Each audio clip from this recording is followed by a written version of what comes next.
Madou Mbassa et son équipe ñu ngi ci en vue des élections locales à venir te li si des bëri na bëriwul c'est dans 6 mois te defe naa moom moo ko waxal boppam 23 janvier la ñu wax élection locale incha allah tey le 23 juillet donc 6 mois jour pour jour donc maa ngi ci réseau national des enseignants Madou Mbassa Sarr aussi nekk coordonnateur départemental du réseau des enseignants de Fatick nga xam ne bi ñu koy installé en tant que coordonnateur national comme ni nga ko waxee léegi ne président Macky Sall moo leen boole ci conseil municipal bokk ak président Macky Sall conseil municipal am na solo loolu du lu daw alors bi ñu koy installé mu nekk coordonnateur départemental du réseau des enseignants de Fatick le président Macky Sall ci boppam moo woo Youssou Touré ne ko demal Fatick nga dajale jàngalekat yi ñu monter la structure départementale loolu lu rare la yu ci ëpp ñun ñooy am suñu initiative bopp dem ci dëkk mais président Macky Sall ci boppam moo câblé Youssou Touré au téléphone ne ko demal ma Fatick ñu dajale jàngalekat yëpp ñu passé au vote lu ci ëpp consensus moo daan am mais consensus jafe woon loolu ñu dem vote Madou Mbassa Sarr gagné donc jiite réseau départemental des enseignants de Fatick donc kon am na lu mu tekki am na lu mu représenté ci président Macky Sall am na lu mu représenté aussi ci goxam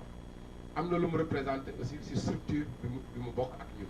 le réseau des enseignants te tey bu ñu sañoon ñëpp ànd nekk benn dem ci élection locale yi ndax président Macky Sall loolu la bëgg ànd nag dina jafe ndax gox la ku nekk dina fëgg dënnam am ambition bëgg a jiite ne man la alors donc mais li président bëgg mooy ñun ñëpp ñu ànd nekk benn lenn nag am na ndax sàcc naa for yow béy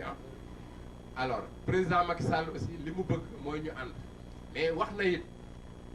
ne ku def ñaari mandat war nañ xoolaat ay mbiram un maire sortant nga xam ne benn mandat nga am kooku jaadu na bu ñu waxtaanee ñu bàyyi la nga wutaat beneen waaye am nga ñaari mandat kooku war nañ seetaat sa affaire pour que nga bàyyi keneen ñëw moom tamit ñu xool lu mu indi te jàpp naa ne sama mbokk la sama xarit la l'actuel ministre l'actuel maire am na ñaari mandat ndax mandat wu Macky Sall bi moom moo ko yeggali ba pare it 2014 ñëw na amaat beneen mandat kon tey jaadu na ñu mel na Madou Mbassa Sarr ak ñeneen ñu taxaw aussi ñoom it war a laaj mairie bi président yi teg na ci ne koo xam ne doonoo woon maire fëgg sa dënn am mbooloo kooku war nañ ko bàyyi xel su fekkee nag da ngay fëgg sa dënn te yoroo dara kooku nag moom doo ñu sonal da ngay dem toog comme ñëpp topp ci rang bi mais nag su fekkee nag vraiment yor nga doole te doo woon maire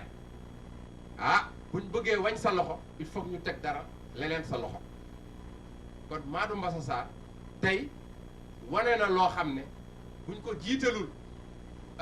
comme candidat Benno Bokk Yaakaar kon war nañ xalaat aussi teg leneen ci loxoom lu rëy te teg sa loxo ci lu rëy tey man li mu yellool mooy au moins ñu nommé ko DG wala mu nekk ministre de la République comme ki fi nekk maire ndax tey moom mooy naataango tey DG yi fi nekk yëpp ëppuñ ko base. Le balai du Sine est venu pour balayer les ordures qui sont à la mairie de Fatick en commençant par la tête mais nit ñi ñaawlu les ordures bi ñu wax te ordure mooy li nga xamante ne bëggoo ko loo bëggul noo koy def loo bëggul sa kër noo koy def da nga koy bale yóbbu ko ca poubelle ba loolu mooy ordure mooy loo xamante ne bëggatoo ko soxlaatoo ko ak nu mu mënta mel nag mairie bi aussi ñi fi nekk bëggatuñu leen soxlaatuñu leen ko nu ñu leen di def dañ leen di bale donc dañ leen di bale loolu waral le balai du Sine taxaw jóg mu nekk des hommes et des femmes qui sont engagés pour sauver Fatick jiital ma ci ma nangu ko te xamal mbokku Fatick mbokku Sine que bés ni ki tey man Madou Mbassa pare naa pour xeex récupérer maire bi jubbanti dëkk bi jooyanti ko lépp lu waay doon jooy ma fomp sa rongoñ defar dëkk bi ba mu mel ni panaal man Madou Bassène déclaré naa ko à partir d'aujourd'hui et je déclare officiellement ma candidature pour la mairie de Fatick pour sauver Fatick avec ces jeunes et des femmes qui sont avec moi, qui sont derrière moi, qui sont engagés et qui sont déterminés et pour sauver Fatick. Parce qu'aujourd'hui, tout le monde sait que Fatick est entre de mauvaises mains.